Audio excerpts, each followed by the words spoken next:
Hey, it's Tpok. I am back in Symphonic Rain. I'm gonna try to get back on track with all these, trying to get back on track with an episode a day of either Symphonic Rain, like today, or Katawa Shoujo. So, let's do this.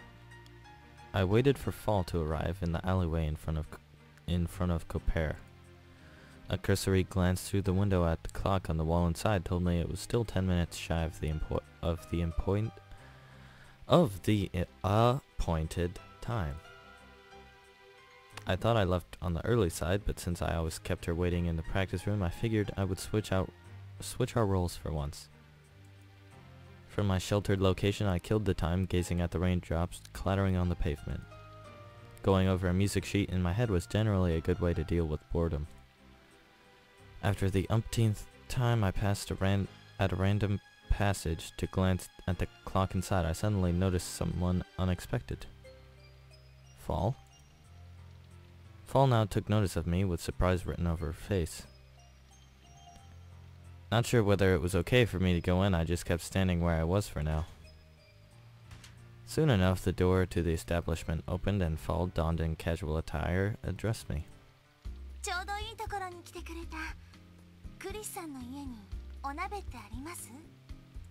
Huh? I'm pretty sure I do, actually.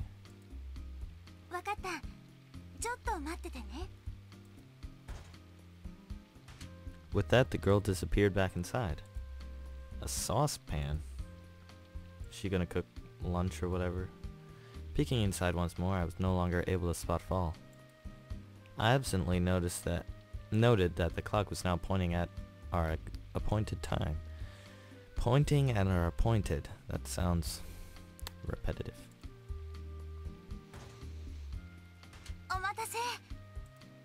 At the same time, the door burst open again, and the girl, now out of breath, came running up to me without stopping until she was right in front of my eyes. I really haven't been waiting long.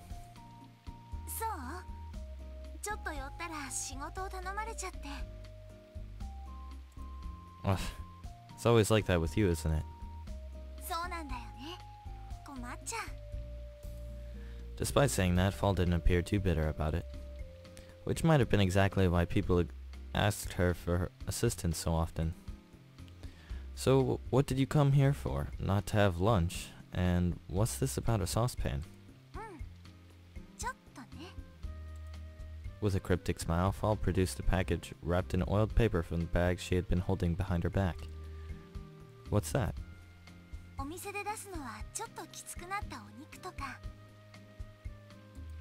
I see.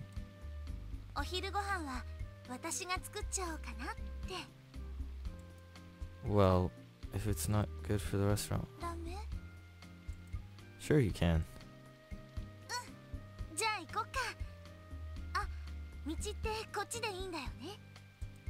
Yeah.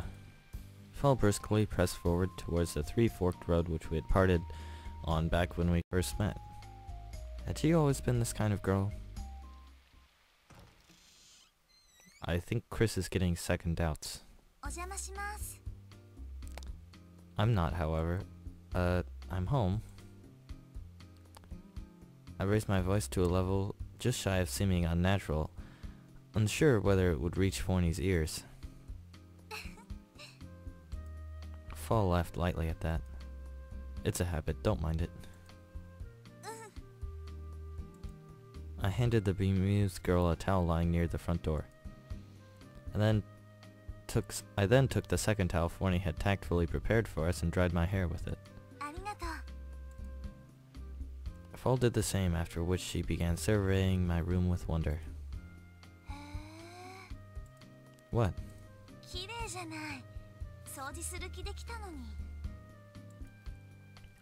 Well...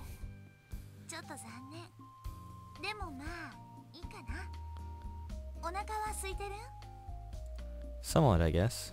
It's like 1:10.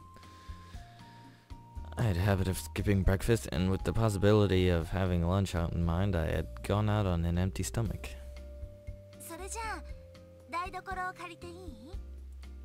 Are you really gonna cook lunch?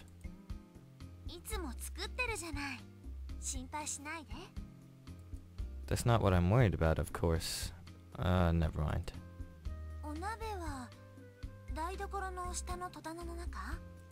Yeah, probably. What about ingredients? She tapped on the bag lying on the table next to her. Looking closely, it seemed like there was a lot more stuff inside, as it was bulging out at all sides. I see. Giving up on saying anything more for now, I decided to just watch her quietly. Well, in any case, it was guaranteed to taste good this way. I was a little worried about that slightly tough meat she'd mentioned. Yeah, me too. But if Fall thought it was still okay, it probably was. Forney, who had been watching on in silence, finally opened her mouth. I walked up to the windowsill located far away from the kitchen and spoke to her in a subdued voice. Apparently, she's going to make me lunch.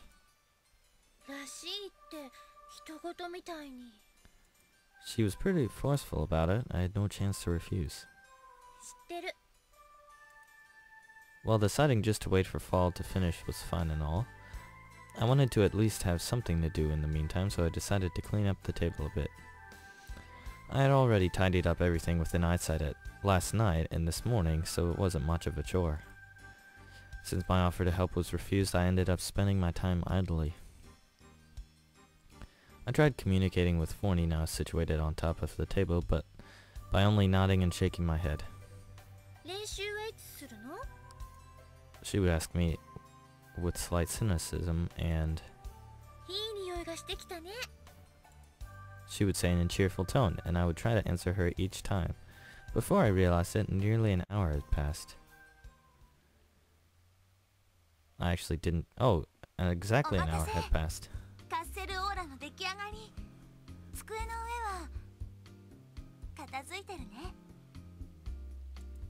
Go ahead. Casserola was the name of the pan used.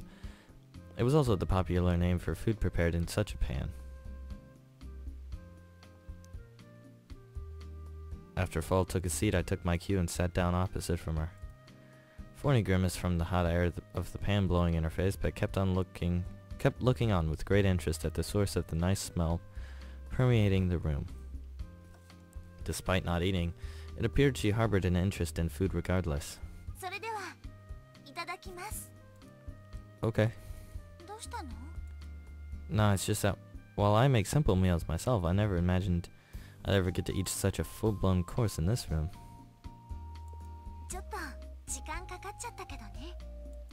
Fall said and laughed, perhaps in an attempt to hide her embarrassment, then handed me a spoon as though urging me to start. I'll have a bite. I'd seen it coming. After all, I had her cooking several times before. But delicious. This tasted even better than anything I'd had before. I didn't really need to add any other words. The concept of just letting some pork and vegetables simmer together in a saucepan sounded pretty simple. And well, just making it was probably easy enough, but I really wanted Forney to have a taste as well, but there was no way she could, so that idea was out. I felt really bad for her. I gave her an apologetic look before continuing to eat.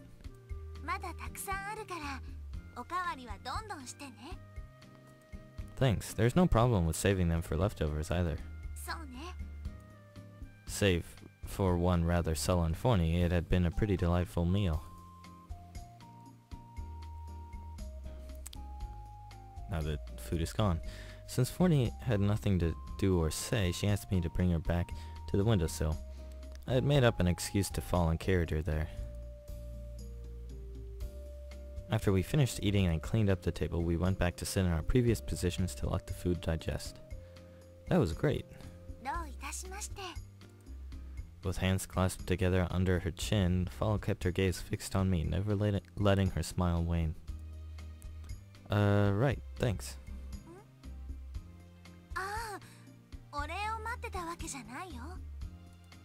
After that, without changing her posture, she brought up a completely different subject.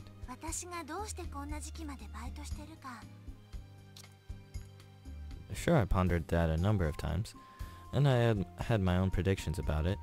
There weren't many plausible answers in the first place, assuming of course the answer was at least something within bounds of reason.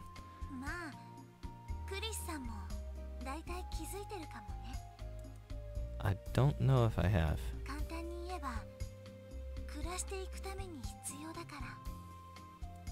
I see. The real question was, why did a student like her need to work to keep up her way of living? Oops, nothing.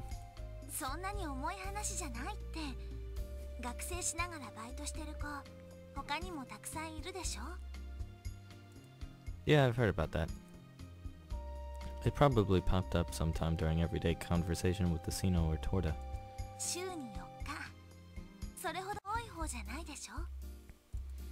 I would know.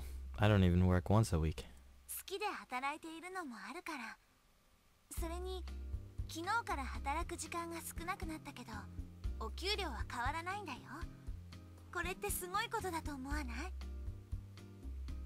Yeah, of course. No. She seems so relaxed, as though she were talking about the most trifling matter in the world. She never touched on the underlying reason for it. I didn't particularly mind. I was afraid of getting any more involved than I was anyway, and it wouldn't help us in any way if she did tell me. I see, but why did you tell me that? Why do you tell me that?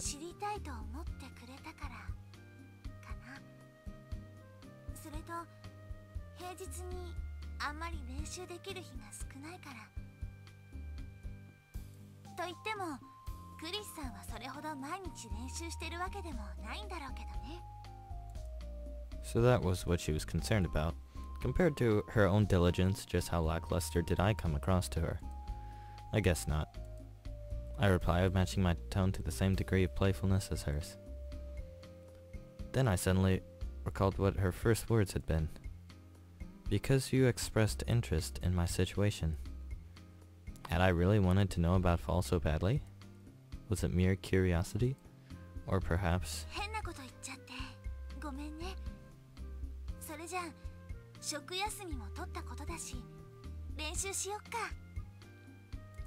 Yeah.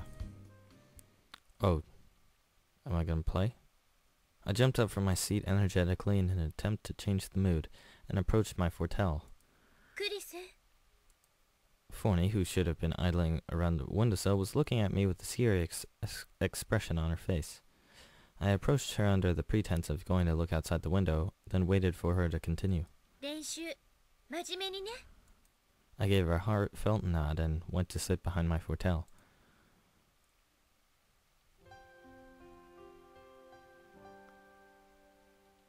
After seeing Fall off, I grabbed today's letter from the mailbox on my way back.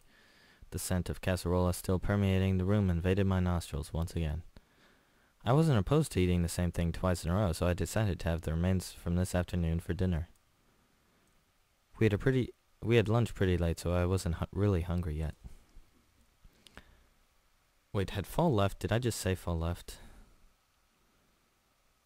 Oh yeah, after seeing Fall off, okay. I decided to read the letter first, and sat down behind my desk. I unfolded the sheet of paper.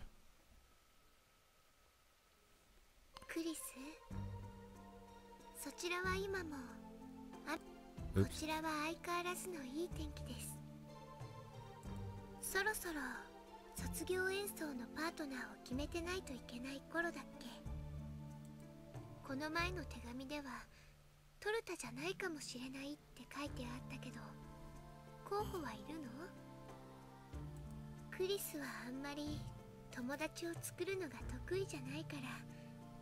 Ouch.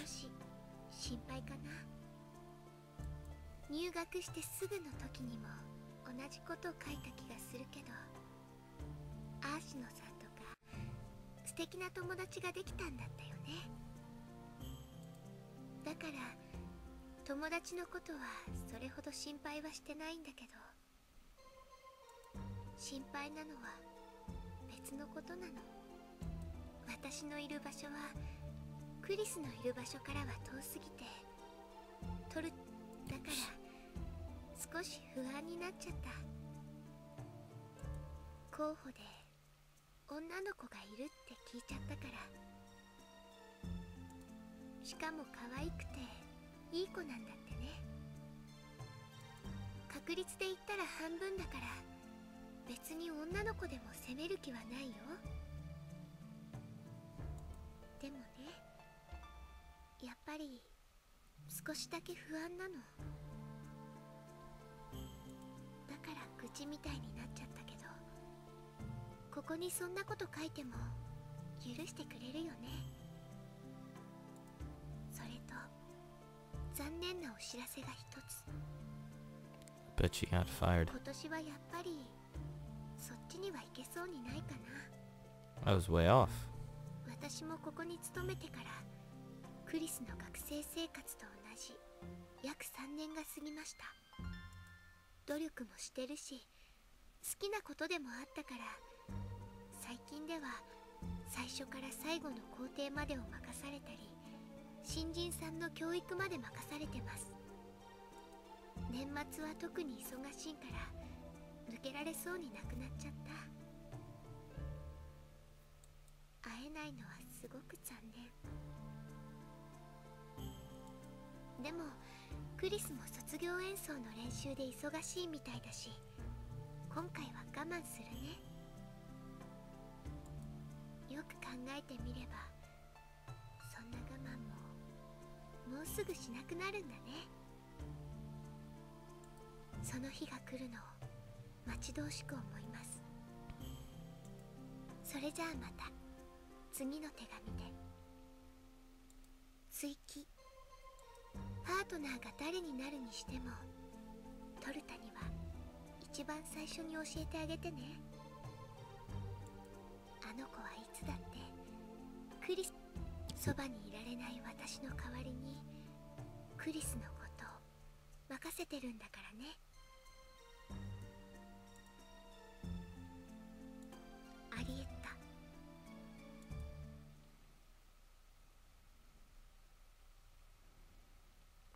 I needed a little longer than usual to snap out of this lingering memory of Ari. I still hadn't decided on my partner yet. I honestly hadn't. However, if my heart had actually started moving in the direction of one particular result, then perhaps I had already decided after all. クリス? Huh? あるは何だって? The same as always. Gently stroking the surface of the neatly folded letter, I repeated those words in a mutter. The same as always. I didn't feel like writing a reply right away, so I kept sitting in the chair for a while. Following the reasoning I had made up in my mind, I decided not to ask Torda to be my partner. But I wondered if I wouldn't end up betraying both Ari and Torda this way. Oh well. Chris, oh well. Oh well, 'cause I gotta go. If I want this uploaded, I believe. Yeah, I think I've been recording for a bit, so I'm gonna save it. Bye, Forney.